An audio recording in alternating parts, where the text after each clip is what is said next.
Wami Chongson, sagot sa kakulangan ng Hinebra. At NBA prospect na si Youssef Kayat, nais idagdag para sa lineup ng Lebanon bilang paghahanda sa FIBA Olympic Qualifying Tournament. Gaano nga ba kagaling at gaano nga ba kalaki itong si Youssef Kayat?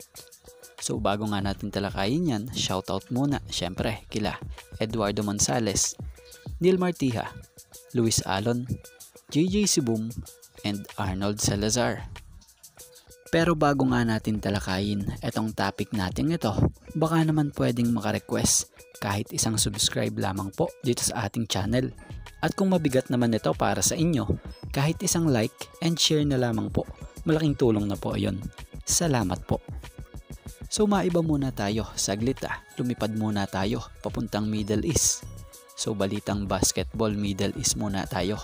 Lebanese national team head coach Jad El-Haj balak kunin ang 6'9" NBA prospect na si Youssef Kayat sa national team ng Lebanon para sa training sa Mayo sa nalalapit na FIBA Olympic Qualifying Tournament sa July kontra Angola and Spain.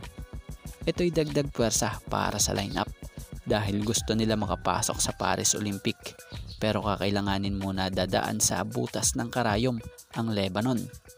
Ayon di umano kay Coach El-Haj, ay expected darating daw itong si Kayat early May sa Beirut para sa 1-month preparation bago tutulak ng Madrid. Bukod kay Kayat, plano rin daw kunin pa at idagdag sa Lebanon national team ay itong anak ni Fadi El-Khatib na si Jihad.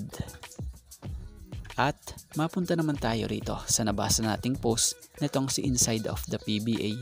Ayon rito, Wami tatagay ng San Miguel Beer ba o Gin? Ayon nga kay sports analyst Snow Badwa sa kanyang FB at YT Live, ay papunta nga din daw itong one-time all-star na si Wami Chongson sa SMC team.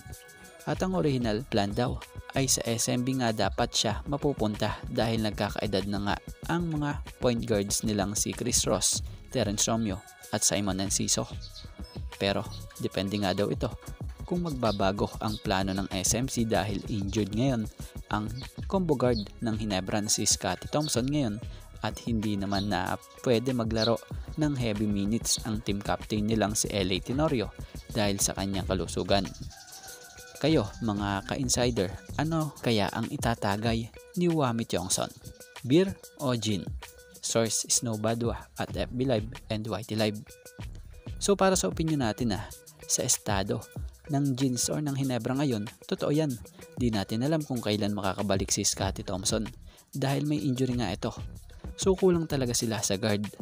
So kung sakali na yung Tiongson ay mapunta sa Hinebra, ay di nga masama yun dahil good news nga yun dahil matutupad yung dating gustong player na makuha nitong si Coach Tim Cone. Way back September 2021, inamin ni Coach Tim noon na bago magsimula noon ang 2021 PBA season ay sinubukan nilang kunin si Tiongson sa jeep. Kaya lang ang nangyari, ayun, di nila nakuha.